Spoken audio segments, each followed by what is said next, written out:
Good morning everyone, welcome to ओबीपीडिया powered by Abhimanyu IAS. आज के लेक्चर में हम आरटीआई एक्ट के एमसीक्यूज के बारे में बात करने जा रहे हैं। एमसीक्यूज से पहले हम ये जान लेते हैं कि what is RTI act. Right to information, हम बात तो कर रहे हैं राइट टू इंफॉर्मेशन की, बट ये है क्या? हम किस अथॉरिटी, किस बॉडी के पास जाएंगे कि सर हमें इस रिगार्डिंग इंफॉर्मेशन चाहिए या फिर किसी भी रिगार्डिंग इंफॉर्मेशन चाहिए, तो उसका आंसर आ जाता है हम इंफॉर्मेशन ले सकते हैं पब्लिक अथॉरिटीज से। पब्लिक अथॉरिटीज से। अब मैम ये पब्लिक अथॉरिटीज क्या होता है? ये एकदम से कहाँ से स्ट्रेंजर वर्ड आ गया? तो पब्लिक अथॉरिटीज का मतलब वो अथॉरिटी, वो बॉडी, वो इंस्टीट्यूशन जो गवर्नमेंट के द्वारा कॉन्स्टिट्यूट की गई है, स्टेट लेजिस्लेशन के द्वारा कॉन्स्टिट्यूट की गई है, उन बॉडीज को हम क्या कह देते हैं? पब्लिक अथॉरिटीज, जिनको गवर्नमेंट फाइनेंस करती है, फंड देती है। मान लीजिए, एक एग्जांपल मान लीजिए कि आपका घर हाईवे के बिल्कुल नज़दीक है। अभी हाईवे न्यू बनकर तैयार हुआ है, रोड बहुत अच्छी बनकर तैयार हुई है, बट एक बारिश आ जाती है। वैसे भी आजकल बारिश का मौसम है, बारिश आ जाती है और वो रोड खराब होना स्टार्ट हो जाता है। न्यू रोड था, अभी ही खराब होना स्टार्ट हो जाता है। अब आप एक जागरूक नागरिक होने के नाते आप चाहते हैं कि मुझे इस रोड की फंडिंग के बारे में इंफॉर्मेशन चाहिए, क्योंकि आपको ये लगता है कि जो चारकोल है या फिर पत्थर वगैरह होते हैं उनमें फंडिंग अप या डाउन चली गई है। तो आप ये इंफॉर्मेशन क्या गैदर कर सकते हैं? क्या आप ये इंफॉर्मेशन एक्सेस कर सकते हैं? बिल्कुल, आप ये इंफॉर्मेशन डिपार्टमेंट से जाके पता कर सकते हैं कि सर इस रोड के रिगार्डिंग जो इन्फॉर्मेशन है आप मुझे दे दीजिए। आप आरटीआई फाइल करेंगे और आपको ये इन्फॉर्मेशन दे दी जाएगी। तो ये इन्फॉर्मेशन हम कहाँ से गैदर कर पाए? हम एक पब्लिक अथॉरिटी से गैदर कर पाए, जो पब्लिक अथॉरिटी किसके द्वारा कॉन्स्टिट्यूट की गई थी? गवर्नमेंट के द्वारा कॉन्स्टिट्यूट की गई थी। चलिए इसी के आगे हम फर्स्ट क्वेश्चन अपना देख लेते हैं। तो फर्स्ट क्वेश्चन हमारी स्क्रीन पर है। Right to information includes the right to. Now see कि यहाँ पर इंक्लूड्स वर्ड है, यहाँ पर मीन्स वर्ड नहीं है, यहाँ पर इंक्लूड्स वर्ड है। तो ऑप्शंस देख लेते हैं। Inspect works, documents, records. Second, take notes, extract और सर्टिफाइड कॉपीज ऑफ डॉक्यूमेंट्स और records. 3, take certified samples of material. 4th, obtaining information in the form of floppies tapes. ये हमारे चारों ऑप्शंस हैं। थोड़ा समय लेते हैं। देखिए, अब राइट टू इंफॉर्मेशन हमें पता चल गया कि हम इस पब्लिक अथॉरिटी से, हम किसी जो पब्लिक अथॉरिटी है जो गवर्नमेंट ने कॉन्स्टिट्यूट की है, हम उनसे इंफॉर्मेशन तो एक्सेस कर सकते हैं, बट हम इंफॉर्मेशन कैसे एक्सेस कर सकते हैं? क्या इंफॉर्मेशन हम एक्सेस कर सकते हैं? तो क्या हम पब्लिक अथॉरिटी का इंस्पेक्ट कर सकते हैं काम? क्या हम उनके डॉक्यूमेंट्स को इंस्पेक्ट कर सकते हैं? क्या हम उनके रिकॉर्ड्स को इंस्पेक्ट कर सकते हैं?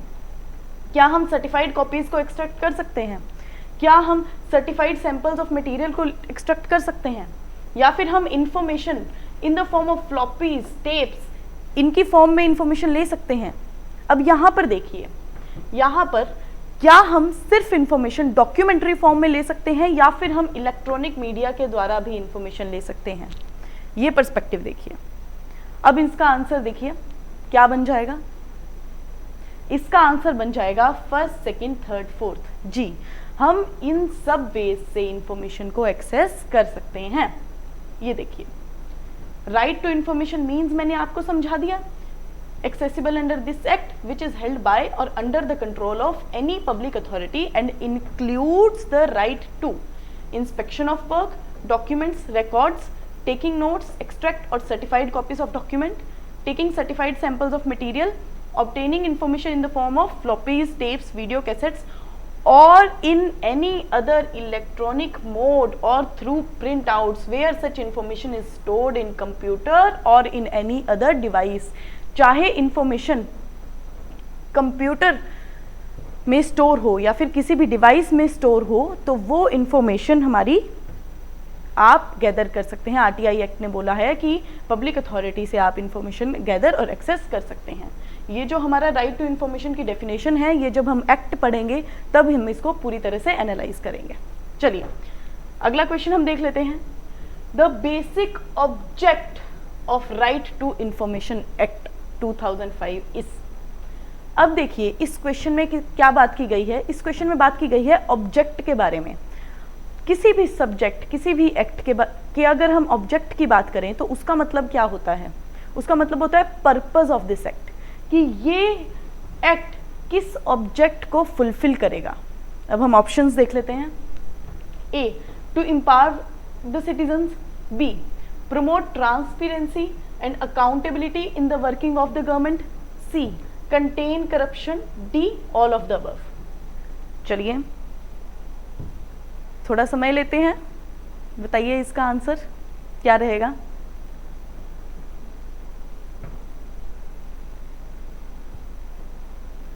अब देखिए जब भी हम आरटीआई के ऑब्जेक्ट की बात करेंगे, ऑब्जेक्ट मतलब पर्पस, ये आरटीआई एक्ट हमारा क्या ऑब्जेक्ट फुलफिल कर रहा है। अब जब हम एक्ट पढ़ेंगे तो एक्ट में जब हम लॉन्ग टाइटल देखेंगे, अब लॉन्ग टाइटल क्या होता है? एक होता है short title, that is RTI act, ये लिखा होगा राइट टू इन्फॉर्मेशन एक्ट 2005। एक होता है लॉन्ग टाइटल, जब हम एक्ट स्टार्ट ही करते हैं तब हमें लॉन्ग टाइटल मिल जाता है और वो पढ़ना बहुत इंपॉर्टेंट हो जाता है। अब जब हम वो पढ़ेंगे तो उसमें ये तीन word transparency, accountability and corruption, ये मार्क कर लीजिए, ये वर्ड्स बहुत ही ज्यादा इंपॉर्टेंट हैं, तीन वर्ड्स। अब ट्रांसपेरेंसी का मतलब क्या हुआ? कोई भी पब्लिक अथॉरिटी का काम अगर हम उसको एक्सेस कर सकते हैं, उसकी इंफॉर्मेशन को एक्सेस कर सकते हैं, तो देखिए ये प्रोसेस कितनी ट्रांसपेरेंट हो गई, उसी को हम कह देते हैं ट्रांसपेरेंसी। उसी को आरटीआई एक्ट कहती है कि अब पब्लिक अथॉरिटीज़ के काम को हम ट्रांसपेरेंट कर देंगे, अब कुछ छुप छुप के काम नहीं होगा। सेकंड, अकाउंटेबिलिटी, गवर्नमेंट अपने एक्शंस के लिए अकाउंटेबल रहेगी। थर्ड, करप्शन, अब जब गवर्नमेंट को, जब पब्लिक अथॉरिटी को पता होगा कि कोई भी सिटीज़न आकर हमारी इंफॉर्मेशन को एक्सेस कर सकता है, किसी स्कीम को एक्सेस कर सकता है, किसी भी स्कीम की इंफॉर्मेशन को एक्सेस कर सकता है, तो उसके दिमाग में, उस अथॉरिटी के दिमाग में एक डर तो होगा ना, एक डर होगा। वो करप्शन नहीं कर पाएंगे बिकॉज उनको पता होगा कोई भी अगर हम ऐसा काम करेंगे जिससे फंडिंग में कुछ नुकसान हो जाए या फिर कुछ भी वो अपने लिए अगर वो कुछ काम करते हैं तो वो डर रहेगा कि ये सिटीजन्स के पास इंफॉर्मेशन जा सकती है। इसलिए करप्शन भी कम करता है हमारा आरटीआई एक्ट। तो इस क्वेश्चन का आंसर क्या बन जाएगा? All of the above, D option. ठीक है, अगला question, choose the correct option. This question is very important. ये क्वेश्चन दिख रहा होगा कि बहुत इजी है या फिर ये क्वेश्चन जब हम पढ़ेंगे, चलो पहले ऑप्शंस पढ़ लेते हैं। The salaries and allowances payable to and other terms and condition of service of Chief Information Commissioner is the same as that of Chief Election Commissioner. B option. The salaries and allowances payable to and other terms and condition of service of Chief Information Commissioner and the Information Commissioners shall be such as may be prescribed by the central government. Now C. The salaries and allowances payable to and other terms and condition of services of Chief Information Commissioner is the same as that of the Chief Justice of High Court. The salaries and allowances payable to and other terms and conditions of service of Chief Information Commissioner is same as that of the Justice of Supreme Court. चलिए इसका answer मुझे जल्दी से बताइए, क्या इसका answer रहेगा?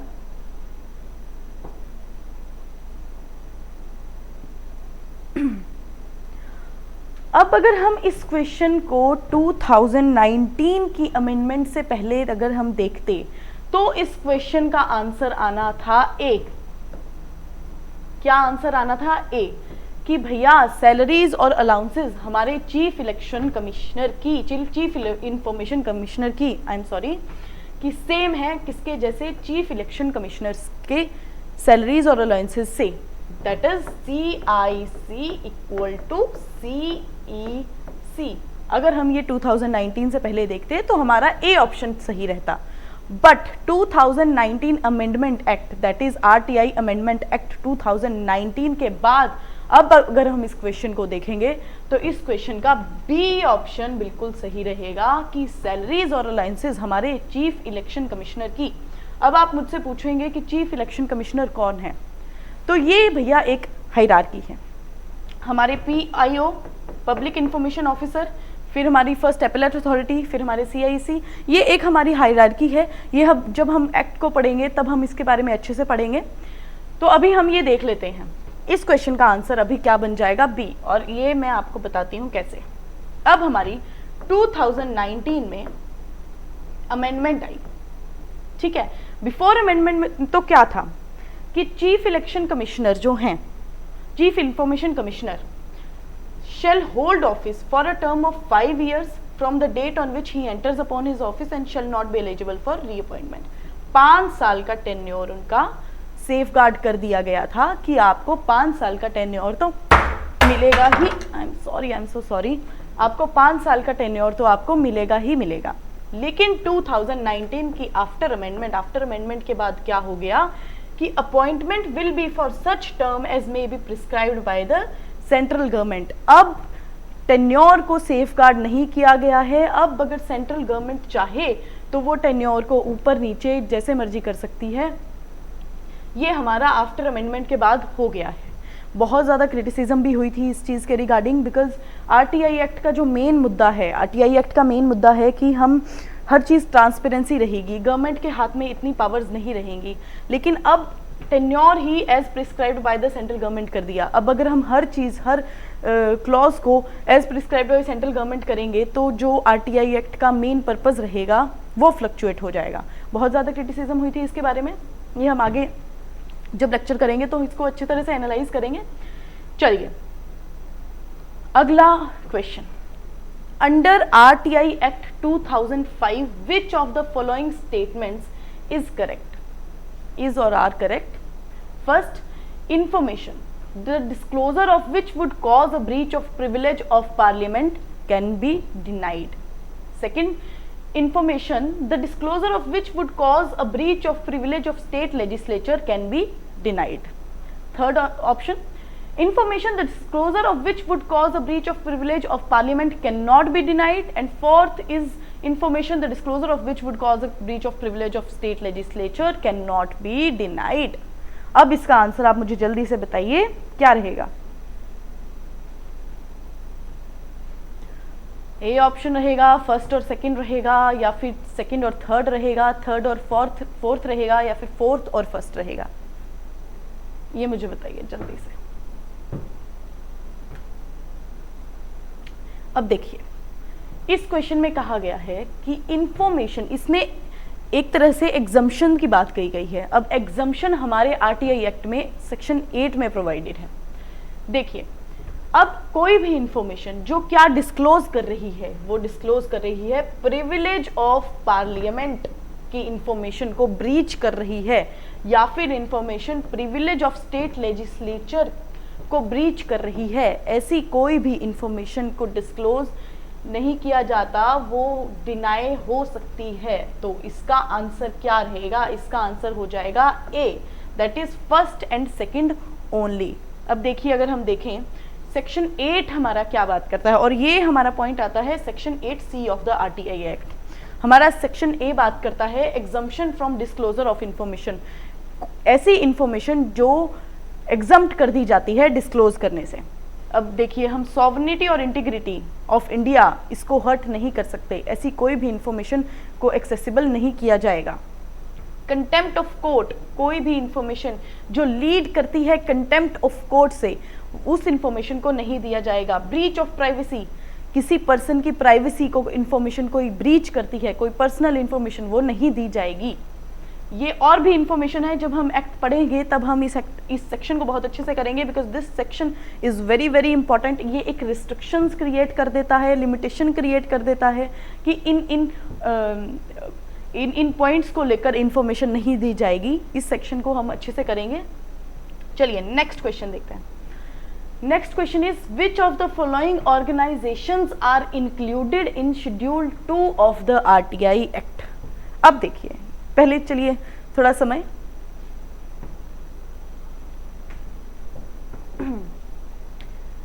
चलिए टाइम हम खत्म करते हैं। RTI एक्ट के सेकेंड शेड्यूल में ये ऑर्गेनाइजेशंस आती हैं या नहीं आती हैं, या अगर आती हैं तो इनमें से कौन सी आती है और या फिर सारी आती हैं। पहली organisation BSF, border security force, second central reserve police force, third national security guards. अब आप बोलेंगे मैम आप ऑप्शंस तो बता रहे हैं, आपने मुझे ये नहीं बताया कि शेड्यूल 2 है क्या। हम क्वेश्चन जो पढ़ रहे हैं, हमें क्वेश्चन तो कम से कम पता होना चाहिए कि हमारे क्वेश्चन में क्या पूछा गया है। अब ये बात कर रहा है शेड्यूल 2 की। आरटीआई में 2 शेड्यूल हैं। सेकेंड शेड्यूल क्या बात करता है, सेकेंड शेड्यूल में ऑर्गेनाइजेशंस दी हैं, ऐसी ऑर्गेनाइजेशंस जिनकी इंफॉर्मेशन आप एक्सेस नहीं कर सकते, उन ऑर्गेनाइजेशंस को एग्जम्प्ट कर दिया गया है। और उन ऑर्गेनाइजेशंस में BSF, central reserve police force, national security guards, ये तीनों ऑर्गेनाइजेशंस शामिल है। इन तीनों ऑर्गेनाइजेशंस की आप इंफॉर्मेशन गैदर नहीं कर सकते, एक्सेस नहीं कर सकते। तो इसका आंसर क्या हो जाएगा, इसका आंसर हो जाएगा D, all of the above. चलिए नेक्स्ट क्वेश्चन करते हैं। The provision relating to suo motu disclosure is contained in section 4 of the RTI act, section 11 of the RTI act, section 22 of the RTI act और section 24 of the RTI act. अब अगर हम exam के पहलू से देखें तो exam में ये डायरेक्ट क्वेश्चंस आना मुश्किल होता है, लेकिन ये क्वेश्चन मैंने इसलिए एंटर किया है इस वर्ड की वजह से, दैट इज स्यू मोटो। स्यू मोटो का मतलब क्या होता है, स्यू मोटो का मतलब होता है खुद से, अपने आप से। तो आरटीआई एक्ट क्या कहता है, आरटीआई एक्ट कहता है पब्लिक अथॉरिटीज को, क्या कहता है पब्लिक अथॉरिटीज को, मैं ए को ऐसे लिख रही हूं, पब्लिक अथॉरिटीज को कहता है कि सर आप अपनी इंफॉर्मेशन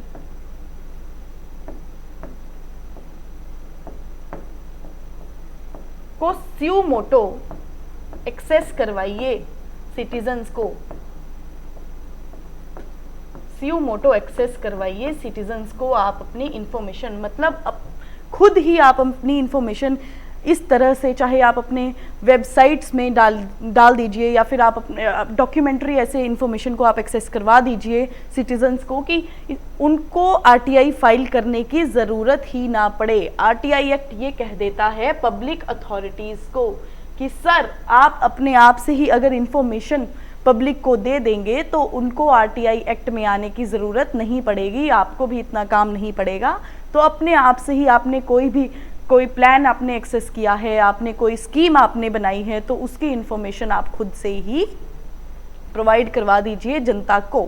तो इस स्यू मोटो का मतलब ये है, और ये किस सेक्शन में आता है, ये आता है हमारे section 4 of the RTI act, section 4 of the RTI act में। Next question, what is the time limit to get the information concerning the life and liberty of a person। ऐसी कोई भी इंफॉर्मेशन जो किसी भी व्यक्ति के, जो कि किसी भी पर्सन की लाइफ और लिबर्टी को कंसर्न करती है, वो इंफॉर्मेशन आपको कितने टाइम पीरियड में एक्सेस कर दी जाएगी, आपको कितने टाइम पीरियड में प्रोवाइड कर दी जाएगी। चलिए ऑप्शंस पढ़ लेते हैं। 48 आवर्स, 24 आवर्स, 5 डेज और 10 डेज। बताइए इसका आंसर। चलिए देखिए, इसका आंसर होगा 48 घंटे, 48 आवर्स में आपको लाइफ एंड लिबर्टी के जो भी इंफॉर्मेशन होगी वो आपको प्रोवाइड कर दी जाएगी। क्यों भैया इतनी जल्दी आपको क्यों प्रोवाइड कर दी जाएगी? अब देखिए, किसी की ज़िंदगी का सवाल है, आपको इन्फॉर्मेशन चाहिए किसी की ज़िंदगी से रिगार्डिंग, किसी की लाइफ एंड लिबर्टी से रिगार्डिंग, वो तो बनता है कि आपको 48 आवर्स में तो मिल ही जानी चाहिए, तो इसलिए वो आपको 48 आवर्स में मिल जाएगी। और नॉर्मल इन्फॉर्मेशन अगर आप मांगते हैं तो वो आपको 30 डेज में मिल जाती है। ठीक है, तो इसका आंसर क्या हो गया? 48 आवर्स। अगले क्वेश्चन की तरफ बढ़े। देखिए, if a public information officer reasonably separates non-exempted portions of a record from exempted portions and partially provides information to an applicant, he or she has to। पहले ऑप्शंस पढ़ लेते हैं, फिर मैं आपको क्वेश्चन अच्छी तरह से समझाऊंगी, बिकॉज इस ये क्वेश्चन बहुत इंपॉर्टेंट है, ऑप्शंस भी इंपॉर्टेंट है, बट ये क्वेश्चन इसलिए मैंने डाला है बिकॉज ये क्वेश्चन बहुत इंपॉर्टेंट है। आपको इस एक्ट में जो डीप नॉलेज है इस क्वेश्चन से पता लग जाएगी। देखिए क्वेश्चन, चलिए ऑप्शंस पढ़ लेते हैं। If she and he has to give the name and designation of the person giving the decision, reasons for the decision, details of fees the applicant may have to pay, applicant's rights for a review of the decision. Now choose the correct answer from the following codes. तो इसका answer क्या रहेगा? First, second या third, first, third या fourth, first, second या fourth, या फिर first, second, third या फोर्थ? बताइए बताइए बताइए।